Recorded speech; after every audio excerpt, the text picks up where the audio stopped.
พี่จั่วและขนซอย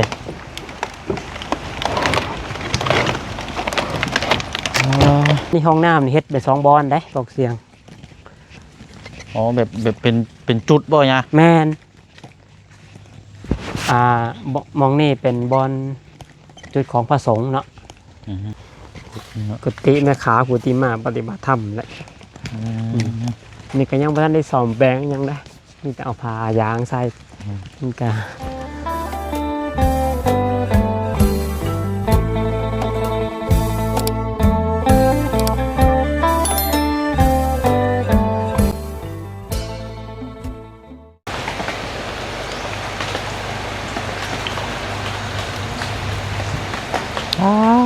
เนาะเปียกเบนเลยพี่น้อยเนาะมากับฟ้ากับฝนเพราะว่าอยู่ทางใดเนาะฟ้าฝนก็ตกแค่ตกเอาว่าพี่น้องเนาะถ้าบนเดินทางในช่วงฟ้าฝนตกเนี่ยแม่นค่ำมืดซื่อๆนะพี่น้องเนาะกันเชื่อว่าแล้วก็แข่งเวลากับแม่นแข่งกับฝนกับแม่นนะพี่น้องเนาะเมื่อนี้เดินทางมาก็เป็นเวลาบ่าย3 โมงพี่น้องเนาะถือว่าเป็นวัดหนึ่งเนาะที่ทางพ่อน้องเปียวนี่จำได้ตลอดเลยแหละพี่น้องเนาะถือว่าเข้ามาตั้งแต่บริมีอย่างเลยคันสิว่ากันเนาะจนได้ให้พี่ให้น้องแล้วก็ติดตามน้ำกันแล้วก็ทั้งทีมงานจนได้หู้จักน้ำกันจนปัจจุบันในตอนนี้นะพี่น้องเนาะพี่น้องเด้อเนาะกราบสบายดีและสวัสดีพ่อแม่พี่น้องน้ำกันเบิดสุขคนพี่น้องเนาะพบเจอกันอีกคือเก่าเนาะมื้อนี้ก็พาพี่พาน้อง FC เฮามาเอาบุญน้ำกันเนาะอยู่ที่สำนักทรงป่ามหาวันเนาะถือว่าเป็นวัดที่ศรัทธาจากทางผู้ใหญ่ใจบุญหลายพี่น้องเนาะเฉพาะในทางบุเสียงนี่ก็หลายพี่น้องเนาะศรัทธานี่โครงหลังคาเล็กนี่ก็แม่นมาเลยพี่น้องก็เบื้องกันใช่ไหมก็แม่นมาเลยแล้วก็กับเป็นพระหลอกพระลมเป็นดอกพื้นดอกไผ่เนาะแม่นมาเลยพี่น้องเนาะแล้วก็มีกุฏิอยู่ข้างในอีกหลังนึงเนาะถือว่าเขาได้ร่วมสร้างอยู่วัดนี่ก็ถือว่าลายนะพี่น้องเนาะนานแล้วพี่น้องไม่ได้เข้ามาล่าสุดนี่ก็ทางญาเพิ่นก็แจ้งอยู่เนาะว่าเกี่ยวกับทอดถวายพระไตรปิฎกถือว่าเป็นงานใหญ่ระดับโลกระดับประเทศลาวกันใช่ป่ะเนาะแต่ว่าเขาวัดโบว่างพี่น้องเนาะมื้อนี้ก็เลยมาทำบุญเนาะพี่น้องเนาะเนื่องในเมื่อวานนี่ก็เป็นวันเกิดแน่แล้วก็เขาก็บ่ได้มาวัดนี่ก็นานแล้วเนาะพี่น้องเนาะมาวัดมาพร้อมกันกับทั้งครอบครัวก็มีน้ำพี่น้องเนาะน้ำจำนวน100 แพ็คมาถวายให้ทางวัดนี่แหละพี่น้องเนาะเดี๋ยวทำทางงานำเนาะพี่น้องเนาะทางงาเพิ่นก็ไปตลอดเลยพี่น้องเนาะเดินทุลงช่วงก่อนเข้าพรรษาเนาะพอผู้เชี่ยวก็ติดตามทั้งเพจงาก็ไปตลอดเลยพี่น้องเนาะไปทั้งเครือการรถน่าจะแม่รถคันนี่แหละพี่น้องเนาะรถเสียน้ำก็ยู่น้ำรถคันสีฟ้านี่ก็พี่น้องเนาะตามวันเวลากันสิว่ากันเนาะนะแล้วเนาะกาเขาจะได้เอาน้ำลงก้อนแบบนี้พี่น้องเนาะน้ำจำนวน100 แพ็คเนาะแล้วก็จังร่วมอนุโมทนาบุญนำกันนะพี่น้องเนาะเดี๋ยวขอคาดก้อนก็ได้ใช่พี่น้องเนาะ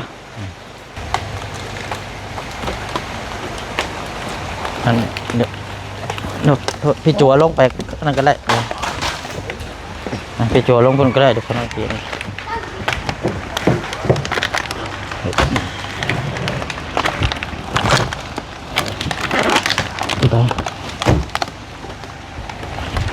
ผ้าขุนลิ้นโอ้ยเนาะ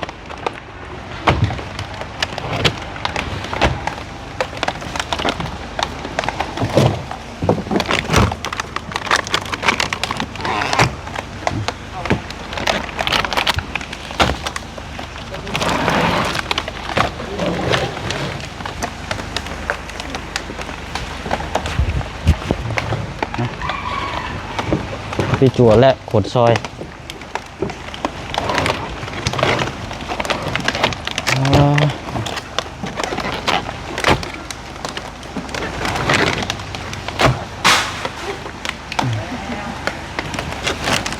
มันเปียกเนาะมันหลุดนั่นแหละ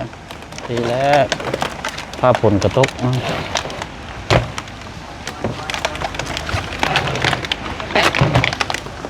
ผมมื้ออื่นก็สิเดินทางแล้วพี่น้องเอ้ยก็เลยเข้ามามื้อนี้เพราะว่าไล่เบิ่งแล้วก็ฟ้าฝนก็ตกตลอดนะแข่งเวลาครับฟ้าฝนอากาศสองอย่างเลยเบียด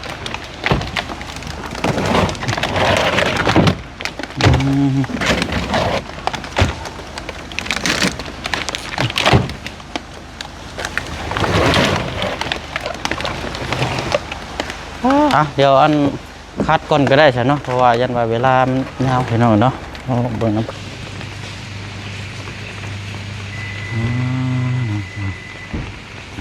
คือว่าอากาศเย็นดี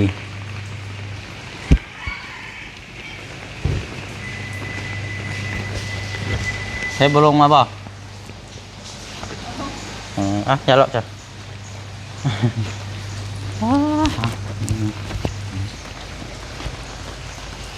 เทนนิสรุ่นหน่อยเนาะโดยไงตัวน้อยมันก็เสียงกับธรรมดาอยู่ แม่นบ่ มันปกพาง่ายว่าคือ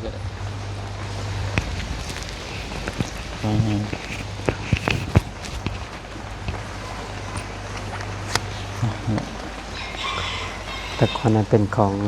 โดยก็เป็น ใหญ่ ของเดี๋ยวอันช่างกันอันนี้ก็สาธุสาธุความเป็นกายสุดใจไม่ดีไม่แห้งบ่ได้มานานหลายยาแต่ว่าก็ได้ติดตามทั้งเฟซไลน์บุ๊กได้อยู่เชฟโปนกลับมาบ้านก็2-3 มื้อบื้นก็สิขึ้นอีกเลยไปเชฟโปนบ่โดยอันขึ้นไปฝนตกจังซี่นี่ก็บ่เปื้อนบ่โตบ่ก็เปื้อนอยู่ไงกับบุ๊กคือเขาอะไรเนี่ยไปเปื้อนเบิด ตามหมู่บ้านชนบทนี่ก็โอ้ยคือเอาแล้วมันหลายอย่างเลยเนี่ยกี่ต้มเนาะกี่ต้มยังไม่ยังก็ยาเลยนะจะต้องรับให้ไล่นะกินนี่ยังชะโมปิแล้วจนปวดหัวปวดหางเพราะแต่มือก็จนน้ำฝนเนี่ยเนาะน้ำฝนคือฐานน้ำฝนในกระถาฝนบริษนี่กับพ่อไปพ่อมาเลยเนี่ยคันฝนเช่าฝนแห้งใครมันน้อยทำมันแดดแน่กัน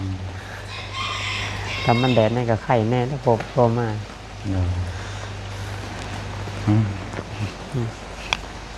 ก็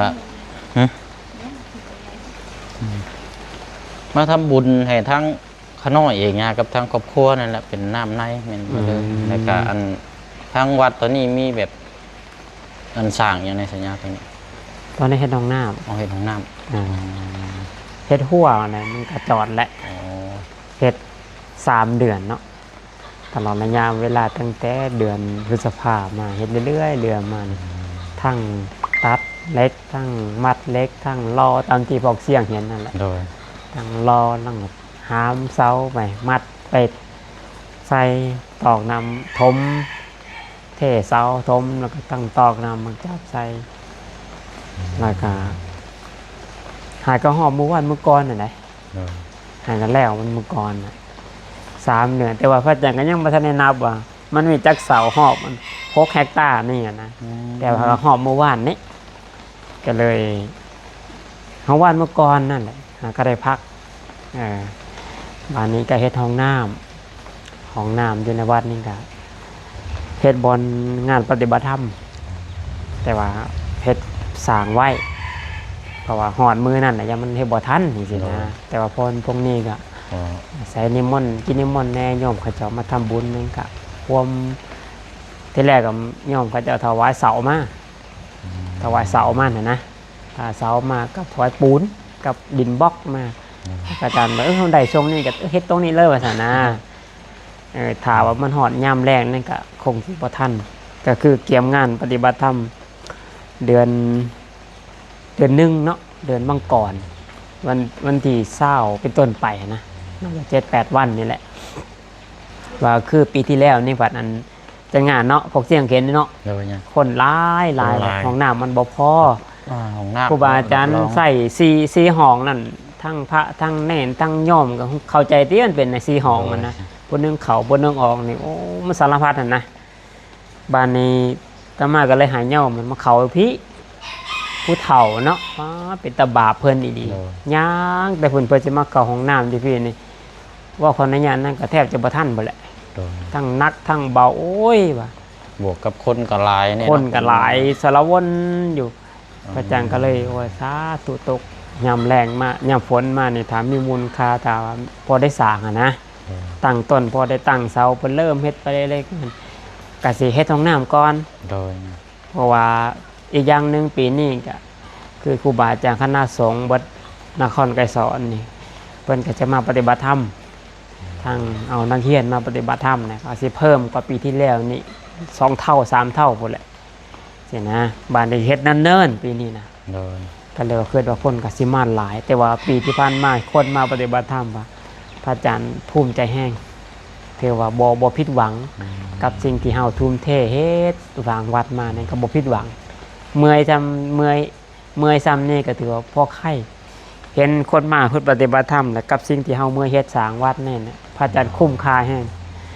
แล้วใบนี้แหละก็ถือว่าอยากให้มันได้สมบูรณ์เฮ็ดห้องน้ำอันมีบอลทายนักทายเบานะบอลไก่ลานถ้ำนะก็เริ่มตั้งเสากำลังเทเข้าไปในอยากแล้วนี่ไปเบิ่งก็ได้ยางเข้าไปใน หรือว่าห้องน้ำสำคัญและหลักเลยก็ตามวัดทั่วไปนี่ก็คืออยู่วัดทันใจนี่เขาเจ้าเฮ็ดไงเนาะส่ง แมน แบบ เวลาเขาเจ้าเขาไปวัดนี่นะเขาไปเฮ็ดบุญอยู่แต่เขาไม่ได้ถามเจ้าวาดอยู่บ่แม่เขาอยู่บ่แน่นอนอยู่เพราะนั้นเขาบ่ถามเลยเขาถามก่อนห้องน้ำอยู่ไสว่า แม่นก็คือแบบเดินทางมาไกลมาเนี่ยต้องไปปั๊บ แม่น เดี๋ยวต้องเข้าห้องน้ำ เบิ่ง ใน ปั๊บ จัง นั้นมาทาย จังห นั วั ก ด ทายเบานี่นะนี่ก็สำคัญแห้ง อืม จนงานปฏิบัติธรรมนี่พระอาจารย์เห็นหรือป้อจนนั้นก็ให้เฮาเป็นเจ้าสำนักเนาะอยากให้อยากห้องพระอาจารย์โอ้ยสงสารไม่ออกพอออกอะนะผู้เฒ่าอะนะ โดย ครูบาอาจารย์พานุมแน่นอนเนี่ยบ่ปานใดเพิ่นก็เข้าใกล้ๆนะแต่ว่าบ้านนี้มันหลายได้คนนะ200-300นะเที่ยวเขาเที่ยวออกเที่ยวเขาให้ออกจนบ่ทันมันก็ยืนแช่อยู่ลองคิดเบิ่งอสภาพนะก็นั้นก็เลยเห็นความจำเป็นตัวนี้แหละก็เลยเฮ็ดไว้เนิ่นๆแหละเฮ็ดตั้งแต่ตอนนี้บาดฮอดงานปฏิบัติธรรมมันแล้วก่อนก็ยังดีว่านะกาเกียมไว้แต่ว่าขอตะเกินเนี่ยกังวลเรื่องหัวงัวมันเข่าเนาะ อืม งัวที่ได้พวกเสียง มันบ่แม่นแต่ว่างัวตัวหนึ่ง2 ตัว3 ตัวมันเขาและสิไล่ออก อันนี้นะมันห่าว50-60 ตัวต้องขึ้นบ่นะ อ๋อต้องเข้ามาบุไหวเด็ดนี่เนาะไล่ออก ทั่ววัดนี่พระอาจารย์นี่จะสิเป็นปราสาทนะคือหัวคือเขตวัดเนี่ยมันเป็นดินแต่ว่ายังบ่มีเขตแดนเนาะยังบ่มีหัวยังบ่มีกำแพงเด้อซะงัวมันก็เข้ามาสิ่งต้นไม้ที่พระอาจารย์ปลูกเนี่ยมันกัดเบิดหมากไม้ต้นมังมี่เนาะมังหุงมะขามเนี่ยมันกัดเรียบเลยต้นหมากไม้ต่างๆตัวใดที่มันบ่กัดก็มันเหยียบแหมมันเหยียบก็เลยโอ้ยพระอาจารย์ก็เลยฝ้าวเฮ็ดตัวนี้แหละสำคัญบ้านนี้มันหอบเลยก็ใครแน่และอุ่นใจมาแก้ปัญหาตัวอยู่ในวัดบ้านที่บ้านมากันลุ่มเฮ็ดแล้วก็มีศรัทธาญาติโยมแหละที่ก็เจ้ามาร่วมบริจาคกันอย่างนำนะแล้วจะคอยไปเบิ่งเนาะปอกเสียงเนาะไปเบิ่งเลาะเบิ่งก็ได้ เอามาถวายอันนี้ก่อน กานั่นแหละเนาะมันเป็น เออ ปัจจัยร่วมสมทบสร้าง เออ ทั้งญาเนาะอยู่วัดนั่นแหละญาเนาะ แล้วจะสั่งของน้ำมันเนาะเอามาสั่ง เป็น ก็มาใกล้ๆบอกเสียงอ้าวยก2 มือเด้อยกจะแพ็คนึงก็ได้ ยกขึ้นมาใกล้ๆบอกเสียงเออสาธุสาธุสาธุอันนี้ลงนี่แหละวาง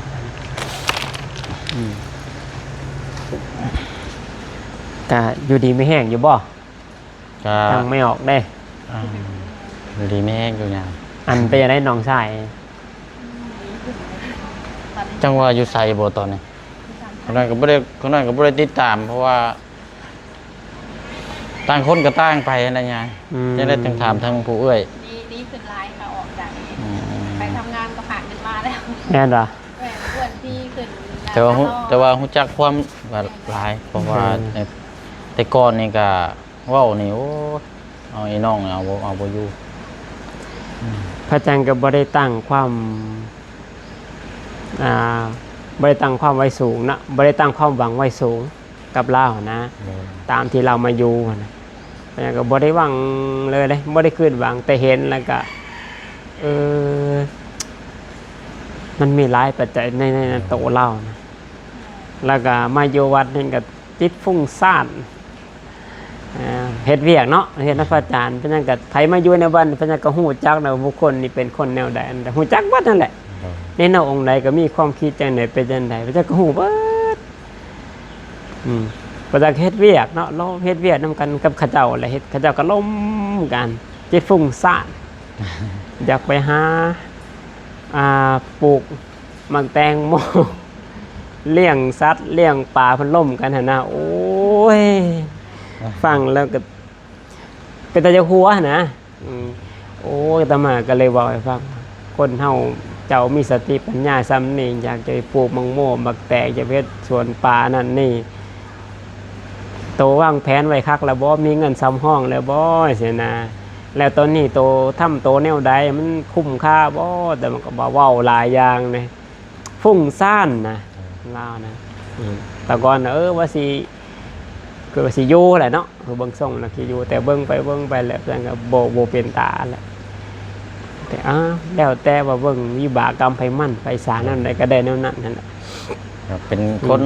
คันสิว่ากับแบบบุคคลคนหนึ่งที่แบบเอาใจยากแน่จังน้อยคนเดียวมีในความรู้สึกว่าอาจารย์เรามีปมด้อยสักอย่างหนึ่งแล้วก็เก็บกดมานานนะ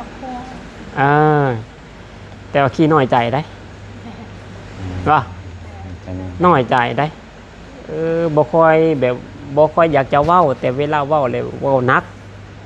ขี้น้อยใจเพื่อเล่าเนี่ยนะสังเกตเบิ่งอยู่ในวัดนะพระอาจารย์เห็นสังเกตเบิ่งหั่นนะเพื่อเล่านะ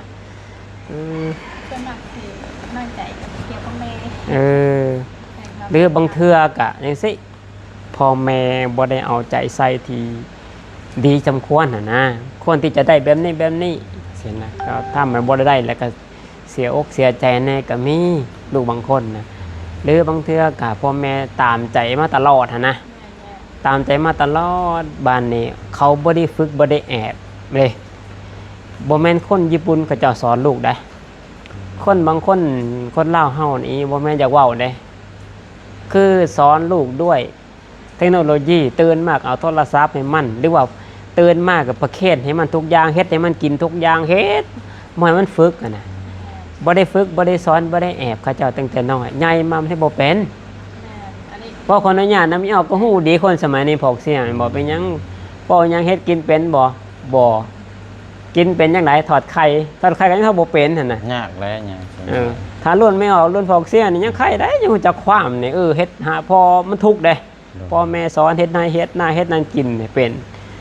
แต่เด็กน้อยพวกมึงอันนี้โอ้ยบ่มันพากันอยากจะเว้าให้ได้ยกตัวอย่างเขาเจ้าแบบอยู่ในช่วงที่แบบสบายเนาะยาเนาะบางคนครอบครัวก็มันเป็นน้ำบ่แม่นเป็นน้ำเขาได้พอออกเสียงเป็นพ่อแม่เดี๋ยวพระอาจารย์เว้าพ่อแม่ตามใจเกินไปบ่ได้ฝึกบ่ได้แอบสมัยก่อนน่ะพวกเสียงก็ฮู้ดีพ่อแม่เฮารุ่นก่อนน่ะเวลาลูกของเงินนำพ่อแม่นี่แม่จะของเงินต่อใด 1,000 กีบ 2,000 กีบ 5,000 กีบนี่พ่อแม่บ่แม่นเพิ่งบ่อยากให้อยากให้แต่ว่าต่อรองเพราะอะไรต้องเฮ็ดอันนี้ให้ก่อนเฮ็ดอันนี้ก่อนเจ้าเป็นคนขยันเด้อตื่นเด้อลูกสาวก็จะได้ส่งตอนนึงนี่เป็นหยังคือแม่บ่อยากให้บ่แม่นพ่อบ่อยากให้ได้แต่เป็นกุศโลบายพ่อแม่น่ะต้องการอยากจะสอนลูกให้มีความรับผิดชอบหาเงินหาข้าวมันยากเลยลูกเอ้ยนะให้เจ้าประหยัดในเด้ออย่าเล่นเด้ออย่าขอมือเพิ่นสอนในพ่อแม่เฮานะแต่คู่มือเนี่ยหยังก็ว่าเนี่ยตื่นหยังมาพ่อแม่ประเคนให้ทุกอย่างนะมันก็เลยใหญ่เกินว่าแหละหาพี่ชาวบ่เบ็ดพระอาจารย์ไปเห็นคนญี่ปุ่นเนาะเด็กน้อยคนญี่ปุ่นเนี่ยตั้งแต่เรียนป .5 ป .4 ปีนี่เขาก็ฝึกสอนตั้งแต่ไปเรียนแหละไปเรียนจังได๋เขานั่งรถบ่นั่งเขาไปส่งลูกไว้เขาย่างไปเรียนเองบ่แม่นไปส่งคือบ้านเฮาได้ให้ลูก4ปีน่ะไปเรียนเองย่างไปเองก็จิฝึกแอบได้อยู่ในทงเขาเจ้ามีอาหารการกินมีน้ำมีหยังของใช้นะให้ลูกไปย่างไปเรียนเองฝึกแอบตั้งแต่น้อยเลยให้เราไว้มันลำบากเลยให้ฝึกแอบฝึกฟังความอดทนถ้าพ่อแม่ไปส่งฮอดโรงเรียนนี่ครูเขาเจ้าจิมาฮอดเฮือนเลย ก็จะมาตักเตือนบอกว่าการกระทำแบบนี้เนี่ยเจ้าจะทำลายลูกของเจ้าได้ลูกเจ้าจะบ่มีความรับผิดชอบลูกจะมักความสะดวกสบายได้เขาจะสอนได้เขาจะอบรมพ่อแม่พร้อมเลยคนญี่ปุ่นน่ะบ้านนี้ลูกเขาเจ้าเฮ็ดจังซั่นเขาฝึกแอบมาแบบนั้นเมื่อเขาเจ้าใหญ่ขึ้นมาแล้วเขาจะเอาตัวเองรอดได้บ่ต้องพึ่งพาพ่อแม่นี่คนญี่ปุ่นนี่เขาจึงแบบว่าเขาจะบ่ก่อผู้ชายกินจะบ่ก่อเมียกินต่างคนจะพึ่งพากันและกันได้เขาจะบ่พึ่งไผนะสามารถคอยบ่แต่งงานคอยก็บ่ได้ย่านนะคอยสามารถเลี้ยงตัวเองกลุ่มได้พ่อแม่ก็สามารถไว้เนื้อเชื่อใจได้เพราะว่าหยังคนญี่ปุ่นเนี่ยมันจะเหมือนแบบเมื่อเอาเทเสาเนี่ยเทเสาหนึ่งเสาสองก็คือกันเสาสามเหมือนกัน4เสาคือกันมันได้แบบใดไม่เป็นแบบนั้นเลยเพราะยังก็ฝึกเด้แต่บ้านเมืองจะมีสะอาดระเบียบเรียบร้อยเพราะยังก็ไม่มีคนถิ่มเลยคนญี่ปุ่นเขาบ่ถิ่มขี้เหนียวแล้วเด้99.9บ่มีขี้เหนียวบ่ถิ่มขี้เหนียวบ่รักเรื่องรักกันก็เท่ากับศูนย์ถ้าว่าเฮาเฮ็ดได้ถ้าเฮาแอบเฮ็ดนะแต่ว่าเขาเจ้ามาตรฐานสูงแห้งเขาฝึกแอบคนนะทุกคนเนาะถามว่าบ่ได้ฝึกบ่ได้แอบมันก็บ่เป็นเนาะคือว่าล้วนไม่ออกแล้วออกเสียงนี่ฮู้จักดีเพราะจะโทรไม่เฮาได้ฝึกแอบเด้แต่มายุคสมัยนี้มันบ่แม่นนะยุคที่แบบว่าคนเฮาบ่ได้ฝึกบ่ได้แอบเอาตามใจตื่นมาเฮ็ดเด็กน้อยเล่นเกมตั้งแต่น้อยให้ลิ้นโทรศัพท์นี่มันติดได้เด็กน้อยนะเด็กน้อยเนี่ยมันคือผ่าขาวเด้เท้าป้อนอีหยังลงไปย้อมสีอีหยังลงไปมันก็ติดบัดเล่นเท่าก็คือกันแต่มาเห็นพ่อคนนี้แหละโอ้มันเป็นน้ำหนึ่งมันมีปมดอยสักอย่างแต่มาก็บ่ฮู้ดูเป็นเกิดอีหยังขึ้นแต่น้อยเพิ่นน่ะแม่เราตามใจเอาเงินให้10 20ตามใจแต่นั่นแหละพ่อใหญ่มาคนตามใจแต่น้อยนะแม่ลาป้อยอะไรประมาณนั้นว่าแต่น้อยเลี้ยงแบบเทวดาลูกเทวดาเนาะอ๋อใหญ่ก็เลยแบบไปเลยใหญ่มาแบบบ่พึ่งพาบ่ได้มันบ่พอใจมันไปแล้วนะนั่นแหละตามพระอาจารย์จึงว่าคือถ้าว่าเฮาเลี้ยงลูกบ่เป็นเฮาก็เบิ่งเอาฟอกเสียงก็ได้ลูกเฮาสิเป็นจังได๋ในอนาคตนะเฮาต้องฝึกแอบให้พวก1ตื่นขึ้นมาเอาลูกเฮ็ดจังได๋ลูกตื่นขึ้นมาจังได๋ให้พับผ้าเนาะให้ข้าเจ้าพับผ้าเป็นเฮ็ดจังได๋วิธีสอนสีแขวของข้าเจ้ามันจะอาบน้ำเองซักผ้าเองใหญ่ซักผ้าตู้เครื่องไหนมีออกซักเองนี่ก็ใหญ่มาเจ้าสิปวดหัวคือกันได้ให้ฝึกข้าเจ้าซักเอง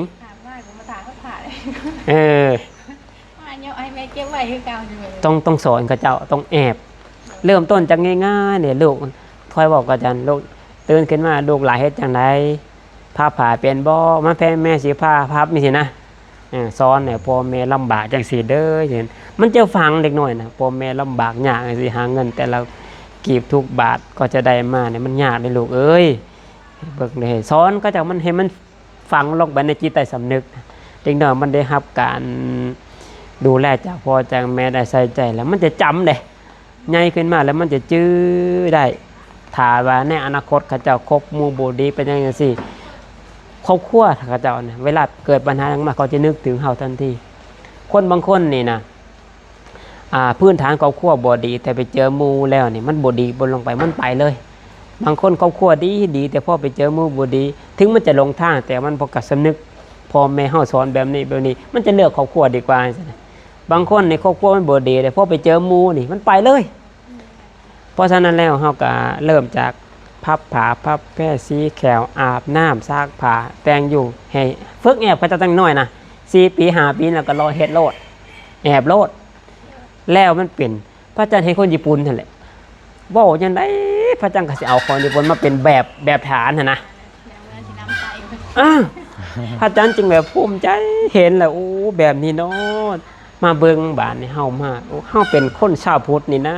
มีศีลมีธรรมมีระเบียบวินัยที่พระพุทธเจ้าเพิ่นสอนนี่มันประเสริฐกว่า3โลกอีก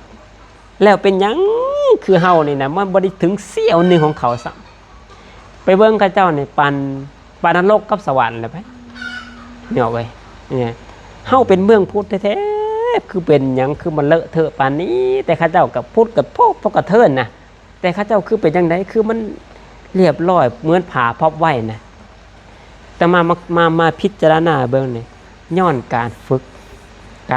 การแอบการหัดตั้งแต่น้อยนะบ้านนี้เขาเจ้าฝึกตั้งแต่น้อยใหญ่มามันก็ว่าบ่ยากแล้วคนฝึกเลยเนาะมันในแอบแล้วเลยเด้นั่นแหละเข้าใจเลยพระอาจารย์ก็มาฝึกเบิ่งน้อย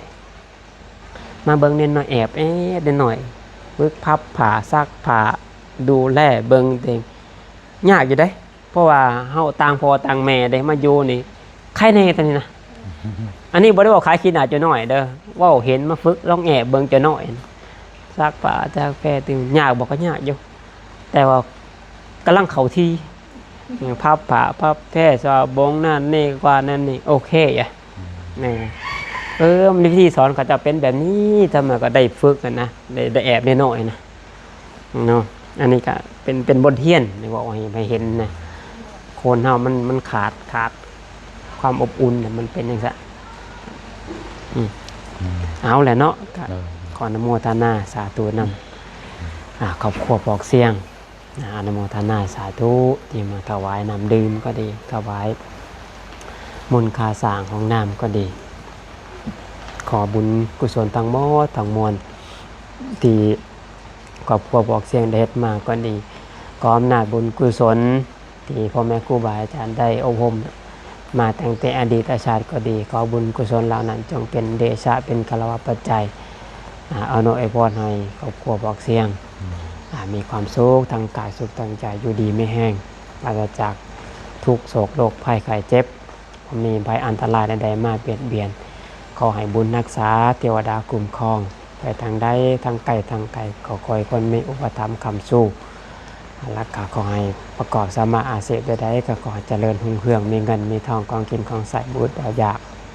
รักษาขอให้ประพฤติปฏิบัติธรรมสาธุขอให้ได้บรรลุมรรคผลนิพพานในบ่ช้าบ่นานด้วยเถิดอิจิตังปฏิตังตุหังกิปะเมวะสมิสตุสเพปเรนตุสังกัปปาจันโทปนะระโสยะถามณิโชติระโสยะถา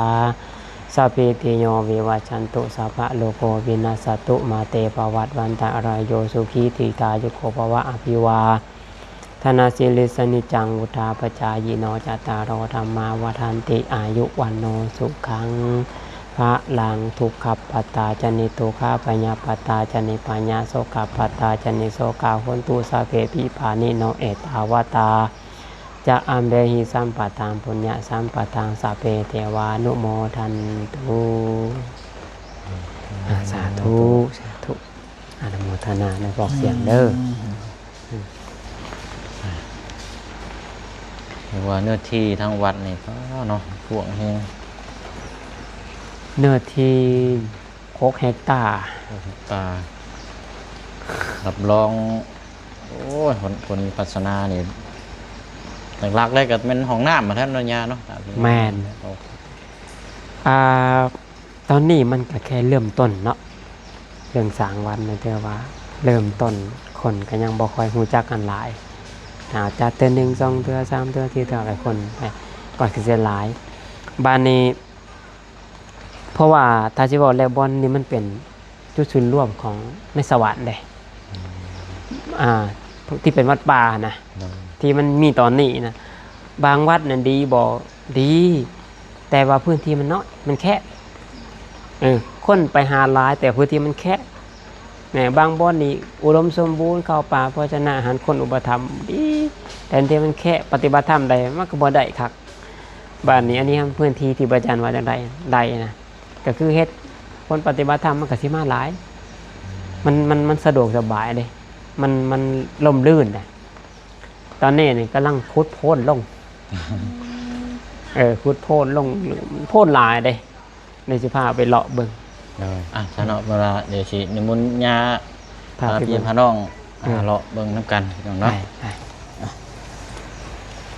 โอเคเดี๋ยว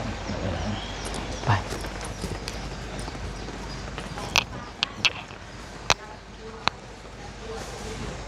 ช่วงงานปฏิบัติธรรมเนาะโอ้ยให้บอกเสียงมาเบิงเนาะเดี๋ยวไปเลาะชมรอบๆเนาะแบบเนาะโล่งแบบเย็นแบบ แต่กลางคืนเย็นได้อากาศเย็นโล่งดี เนาะขึ้น แต่ฝนตกแล้วมันก็เปื้อน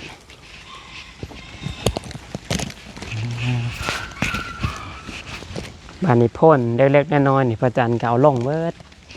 บ้านนี้ก็เรียนงาตอนมาตอนล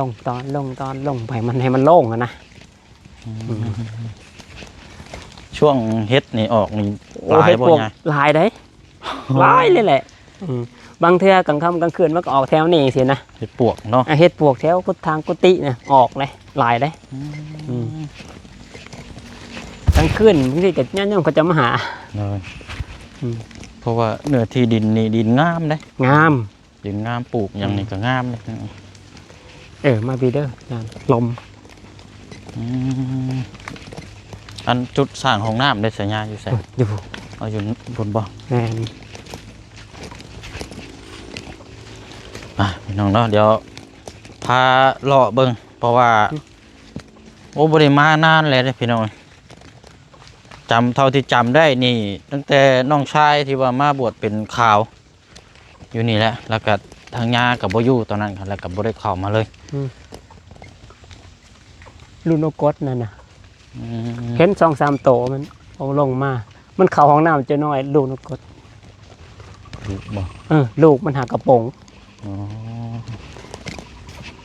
หัวที่เห็นนั่นแหละแมนบอลล้านถ้ำบอลนั่นแหละ อ๋อรอบมาพี่เบิ่เลยเนาะยา แมนอ้อมพูดเลยห้อมพอดไปเลยฮอดอันเสาไฟทางเข่าไปแหละระวังเด้อมืนเด้ ต่อก๊อกน้ำเนาะ แมนตองก่อนหน้าเบิดตอก่อน ก๊อกน้ำ เนี่ยสิมันหกเลยตอนนั้นมันก็แปลนนึงบ่ช่วงอันหน้าฝนแล้วมันก็ขึ้นนะกำลังขึ้นเบิดแล้วสิอนามัยโพนนี่ก็สิขุดลงเบิดอนามัยเบิดก็จังก็ได้ว่างๆแล้วสิแต่งอนามัยเบิดแถวนี้นะตัวใดที่มันว่างหลายก็ปลูกต้นไม้ใส่เห็นบ่ก็จะปลูกต้น วัน ไม้ นี้อาจารย์เสริมใช้เนาะยา แม่นเสริมใส่เห็นบ่นี่แถวนี้ก็แม่นเห็นบ่ เสริมใช้มันโล่ง นี่ เนาะ มันโล่งนี่ก็แม่นแล้วนี่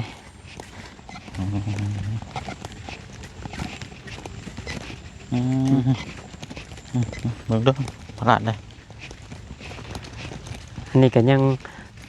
มั่วแต่เฮ็ดหัวเนี่ยบ่ได้ใส่ใจแต่อยันในวัดเลยแหละนี่ก็สิฮือเอาเบิดเนี่ยผมเขตดินต่อกันเด้นี่ก็ดินวัดนี่ก็สิฮือเอาเบิดนี่ก็แม่นแต่ก่อนดินวัดเฮาซ้ำนี่เนาะ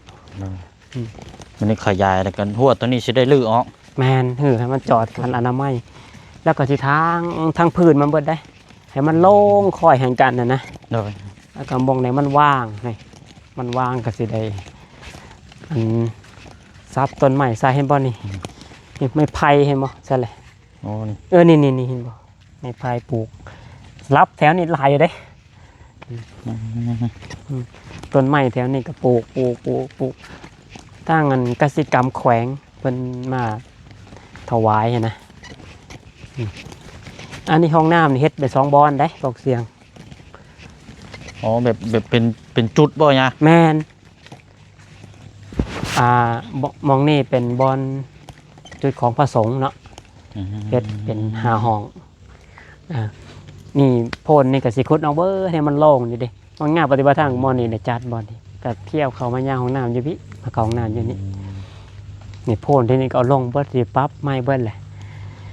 อันนี้บอนพระสงฆ์เขา อันนี้ห้องน้ำพระสงฆ์เนาะยะ เปิดนี่ก็เป็นอันน่ะสุดแดนแล้วเนาะ แมนเขตวัดอยู่นี่ แดนสุดละหัวแล้ว อันนี้ลงไปนี่ลงไปประมาณ100 เมตรได้ทางกับวัดให้ลงไป100 เมตรลงแล้วก็ออกไปพุ่นประมาณอยู่พุ่นน่ะประมาณ4 เฮกตาร์เนาะอยู่เขตป่าพุ่นน่ะมันไกลบ่ฟ้าใบมันไกล4 เฮกตาร์อยู่นี่เสียนหัวอ้อมไปพุ่นแต่ว่าเวลาปฏิบัติธรรมนี่ก็ย่างอ้อมพุ่นเด้ เดินจงกรมนี่บ่ยะ แมนเดี๋ยวจงกรมเลาะวัดเลย รอบเลยเนาะ มาหอบเลยแมนอันนี้คือกำลังเฮ็ด จากห้องเนี่ย 5 ห้อง ห้องเนาะ อันนี้ยังสร้างหากับเมื่อได้นี่ฝนตกเลยเมื่อฝนว่าสีมาว่างทออะไรมื้อนี้นะกับฝนตกตั้งแต่เช้านี่ก็เมื่อหักก็มื้อนี้ได้นี่ฝนตกนี่ก็เลยมันลำบากเนาะมันก็ได้ ยากแล้วฝนตกนี่เฮ็ดเวียกก็ลำบาก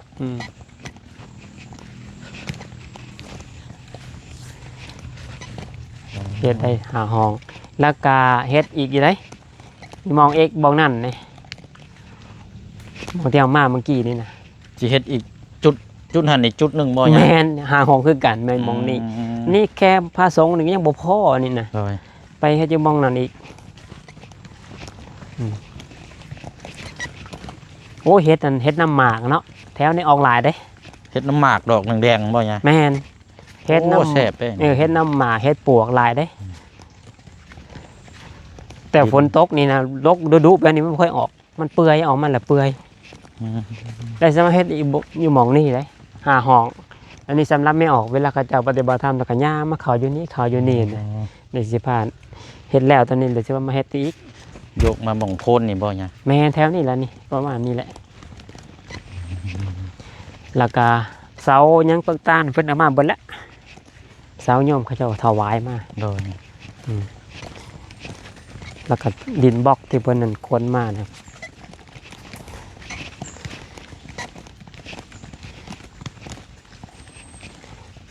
โอ้ยคนมืองามปฏิบัติธรรมเนี่ยจังแม่นสะอ่อนช่องอันคนมาปฏิบัติธรรมมันโอ้ยมันจังไหนมันปลื้มนะ อืม ก็เลยว่าถ้าว่ามีห้องน้ำอยู่แถวนี้คือว่าแหละคนก็สิมานอนอยู่แถวนี้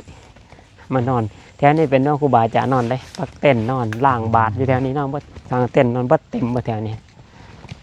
นี่ระวังเด้อ โดย มุม โอ้ยเนาะ อืม บึก็มี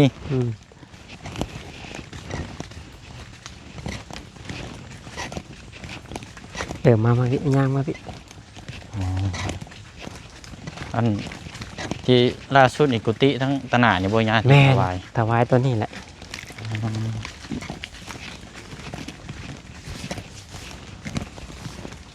ตัวไหนที่มันย้อนพระจันทร์กับไปแต่งหะนะตัดลงตัดลงตัดลงตัดลงหมายเพื่อบ่ให้มันมืดให้มันโล่งอะนะเด็กโคนนี่จิคุดต้องเบิดเลยนะบางว่างกับพานิดหน่อยมาเฮ็ดคน อยู่วัดตอนนี้นี่ทั้งอันน่ะพ่อขาวแม่ขาวกับทั้งจัวทั้งพระทั้งสามเณรรวมเบิดนี่มีจักองค์เนี่ย พระมี3 องค์ พระมี3 อันสามเณรมี9แม่ขาวมี3หลักกาเพื่อนที่มาบวชโชว์ข้าวเนาะมา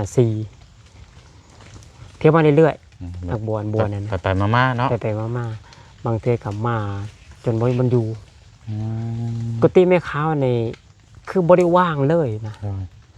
บางเทอกับมา3 มื้อบางทีก็5 มื้อบางทีก็อาทิตย์หนึงบางทีก็เดือนหนึงแต่ตอนนี้กับผู้ที่มาอยู่ประจำที่ปฏิบัติธรรม3 เดือนนี่ผู้หนึงอีก3 คนเนี่ยที่อยู่2 เดือนเสียนะมาเรื่อยๆแบบนั้นมาเรื่อยๆโยมเขาจะปฏิบัติธรร ท่าม นกุฏิที่ว่าย่าพักอยู่ตัวใดเนี่ย นี่กุฏิหลัง ตัวอันใกล้ๆนี่บ่ แม่น แบบธรรมชาติบ่ย่าบ่ได้นั่นมีมีหยังบ่ บ่มีแอร์มีแต่พัดลมแต่ว่าช่วงหน้าฝนนี่บ่เคยติดแอร์บ่เคยเปิดพัดลม ว่ายันว่าแบบกับช่วงอากาศร้อนนั่นแหละเนาะ ร้อนนี่วัดนี้ธรรมดาเด้ อืม บ่การมันบ่ได้ร้อนปานใดดอกเสียงเปิดพัดลมมันก็เย็นกลางคืนมานี่ก็เปิดอยู่กับโยนช่วงยามร้อนนี่ร้อนอยู่ธรรมดาพอเปิดแล้วมันก็เย็นนะ พัดลมมีแบบเทิงบ่ย่าหรือว่าแบบตั้ง เอ้ย เอา ตั้งเอาเนี่ย อ๋อแบบจับโยกย้ายเอา แม่บางกุฏิก็อันปีนเป็นอยู่ในศาลานะ โดย แอร์นี่บ่ใส่มันเวอร์โพดนะมันเบิ่งแล้วก็มันบ่คือเนาะมันอยู่ป่าอันนี้จะมันเย็นอยู่แล้ว อากาศก็เย็นอยู่เนาะ มาการมันก็เย็นอยู่แล้ว ก็ อืม ช่วงอากาศร้อนนะคันว่านั่นกัน บ่ปานใดเด้อยู่วัดนี่มันเย็นได้อากาศเย็นอากาศมันโล่งเนาะแม่น เพราะว่าได้กุ๊กไม้หลายเนาะมันเย็น กลางคืนในช่วงนี้น่ะอันแทบจะบ่เปิดพัดลมเด้ อืม ถ้าบ่เปิดพัดลมนอน โดย นี่แหละยอมเพิ่นมาขุดให้จ้างเพิ่น โอ้ จ้างเพิ่นขุดพ่นละ100,000 200,000มันก็ขุด โดย มันเย็นถ้าผู้ใดอยากมาปฏิบัติธรรมหนายามแรงเนาะ ครับ มาเลยนะ บางทีกับคนไทยก็มีมาพักปฏิบัติธรรมก็มีมานอนมาพักผ่อนหากสร้างเพิ่มอีกหลังนึงโยมในเมืองพระอาจารย์มักแบบนี้ได้มักอยู่ป่าแบบนี้เย็นเนาะมันเย็นแมนคือพระอาจารย์เป็นโรคภูมิแพ้นะเป็นโรคภูมิแพ้แหละมันจะอยู่แบบควันเสียงดังนั่นนี่ควันรถนั่นนี่พระอาจารย์เป็นวัดเป็นไอบ่สบายได้หน่อยเนาะทุกไอเป็นขุดเนาะเรียนบ่กินข้าวแล้วยุ่งหลายในจะน้อยได้ยามนี่เดี๋ยวสิเอาลงเบิ้ลละพนนี่เอาลงเบิ้ลให้มันโล่งเด้เสมอเนาะเสมออันนี้กุฏิแม่ขากุฏิมาปฏิบัติธรรมแหละนี่ก็ยังไม่ทันได้ซ่อมแบงยังได้มีแต่เอาผ้ายางใส่นี่ก็วันนี้จะหัวหรือบอจะไหนบุกอาจารย์ก็บได้ถามใส่ผ้าบัดบอถึงแม่นใส่ผ้าบัดผ้าบัดควบคุมอยู่เนาะมาทางนี้ก็จะเป็นกุฏิบ่ยากุฏิไม่ขาวกุฏิไม่ขาวคือกันเนาะแต่ว่าเต็มตลอดบ่เคยว่างแต่ว่าเพียงแต่มันบ่มีบรรพักถ้ามีบรรพักคนบ่สิมาหลายก็นี่เนาะแต่ว่าบางเที่ยวเวลาม่านหลายก็จะกางเต็นท์นอนอยู่นี่คันช่วงผ้าผลบ่มีใครอยู่เนาะแม่นบางทีก็เขามากางเต็นท์นอนหรือว่ามีโต๊ะน้อยวางจักแม่นแต่ว่าแบบซี่นี่โอ้ยลำบากนะยามฝนตกบ้านนี้ช่วงอันนั้นย่ำแรงแน่สิย่ำหนาวเริ่มหนาวออกพรรษานี่เขาก็นอนอยู่ศาลาหลังจากไหว้พระแล้วเขาก็ปฏิบัติธรรมแล้วกันกลางเต็นท์นอนอยู่ศาลาได้คนหนึ่งใช่ไหมอากาศมันเย็นกลางคืนเย็นได้อยู่แล้วมันคือมีชีวิตชีวานะแบบอยู่แบบธรรมชาติแล้วร่างกายยังแข็งแรงแมนอยู่แบบเครื่องปรับปรุงหรือว่าเกี่ยวกับพวกไฟฟ้าอย่างเช่นโอ้ยบางเทื่อนี่ก็หันใจพืชได้มันก็บ่ได้แบบคือขน้อยกันอยู่เซปนห้องอยู่ห้องชาวบ้านเขาเพิ่นก็ใช้พัดลมปัดกลับลงมาบ้านพี่บัดมือสองมือนี่เปิดแอร์หายใจพืชแบบบ่สบายป่วยเลยเนี่ยคือกันบางเฮาอยู่แบบนี้อยู่แบบนี้เนาะอยู่ในแถวในป่าเนี่ยไม่ใช่แต่พัดลมเนาะเยอะแต่พัดลมแหละมาอยู่แต่ธรรมชาติเนี่ยเพราะอาจารย์เขาไปในเมืองบางทีเขาไปประชุมอยู่ห้องแอร์นะกลับออกมานี่ก็เมื่อยบ่สบายเลยได้เป็นวัดเป็นไอเป็นไข้ก็ได้สักว่าบ่ค่อยแข็งแห้งแต่อยู่ในป่าอากาศแบบนี้มันมีแต่ใบไม้เนาะมีแต่ต้นไม้นะกลางคืนมันเย็นน่ะพระอาจารย์ก็บอกบ่ถือแต่ว่าสัมผัสเองนั่นแหละมาเบิ่งเองว่าผู้ใดมักป่าเลยสิฮู้เองนะว่าสัมผัสมันเป็นจังได๋นะมันเงียบเลยมันเงียบสงบอากาศมันเย็นพระอาจารย์สุขภาพบ่ค่อยแข็งแรงอยู่เป็นโรคภูมิแพ้แน่โรคภูมิแพ้เนาะแม่นโรคภูมิแพ้เวลาไปอยู่บนอื่นแหละโอ้ขี้ฝุ่นนั่นนี่แหละบ่ได้เป็นวัดเป็นไหนโลดบ่คือหมู่แต่ละอยู่แบบนี้แหละมักแบบนี้เนาะสำหรับมีแต่ว่าก็เริ่มเข้าพรรษาได้ประมาณเกือบสิเข้าอาทิตย์ได้เนาะยานี่มันในวันที่3เนาะเข้าวันที่3เป็นมื้อที่3มื้อนี้ที่29เนาะผมวันที่29 4แล้ว3-4มื้อเนาะวันที่30 4มื้อนี้อันนี้จังหันได้เข้าด้านเข้าวันที่30ได้วันที่29วันพระเนาะที่30เนี่ยเป็นแฮม1ค่ำอันนี้จริงอาจารย์เขาเป็นสายแฮม1ค่ำเลยเขา1ค่ำเนาะครับ3-4มื้อนี้ได้4มื้อนี้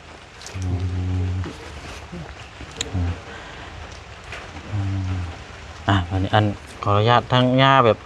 เกี่ยวกับของใช้แบบช่างชนโตย่านี่เกี่ยวกับมันแบบนี้ยังเพิ่มเติมแบบขาดอย่างนี้บ่ย่าอันนี้ก็บ่มีบ่ยังว่าแบบพวกไม้พวกอย่างนี้ใช่ไหมไม้นี่พระอาจารย์ยังบ่ได้เสียยังใส่อยู่ตัวเก่ายังมีอยู่เนาะยังมีอยู่ใส่ปีที่แล้วนี่ก็ยังใส่ประจำทายทำตลอดอาทิตย์ถึง2-3 เทื่อ4 เทื่อบางทีก็แทบกุมมือ ก็ยังใส่ได้ปกติ โดย อุปกรณ์นั้นเครื่องนั้นตัดต่อวิดีโอนั่นนี่นะก็ได้ปก ก็ ติ ยังปกติเนาะยาเนาะ แม่น โดยเพราะว่าทางยาเพิ่นก็เป็นเฟสอีกต่างหากได้พี่น้องเป็นเฟสแล้วก็แสดงธรรมเนาะผ่านลงเฟสให้พี่น้อง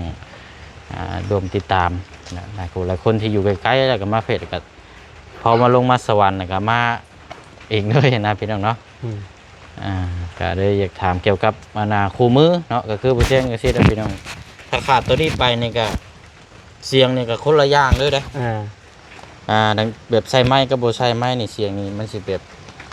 ถ้าโบใส่ไม้นี่เสียงมันสิแบบแดมๆว้าวนี่ก็แบบต้องใส่พลัง ไก่เนาะ บางไก่นะแบบบ่ม่วนแต่ใส่ตัวนี้แน่ก็แบบคือมีเสียงเบสเสียงแจ็คแบบคล้ายๆว่าเขาเจ้าคันสิว่าก็ดี แม่นก็คือตั้งแต่ใส่มาใส่2เทื่อเนาะ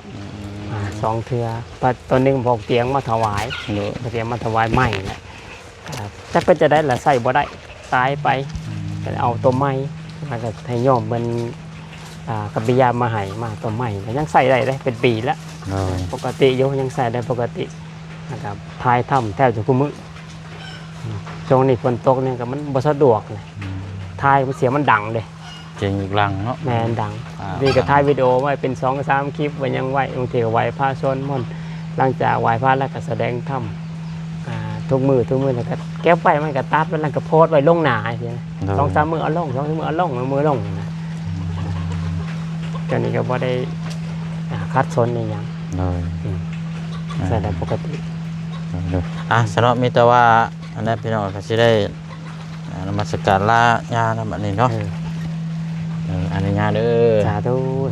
โมทนาสาธุออกเสียงเด้อโมทนาสาธุบุญกรรมบุญสู้อยู่ดีไม่แห้งเด้อตั้งปลอดภัยเด้อเฮ็ดหยังก็คอยเกินในเกินขบุญรักษาเทวดาคุ้มครองโมทนาเด้อ เนาะอันนั้นเนาะก็ทางเข้ามาเลยเนาะเสียงยังเป็นสักผ้าบ่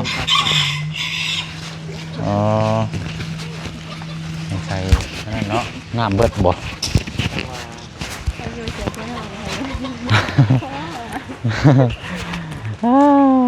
ใช่เนาะเนี่ยบัดนี้ก็โอ้ยเนาะพี่น้องบ่ได้มานานเลยคือว่าเปลี่ยน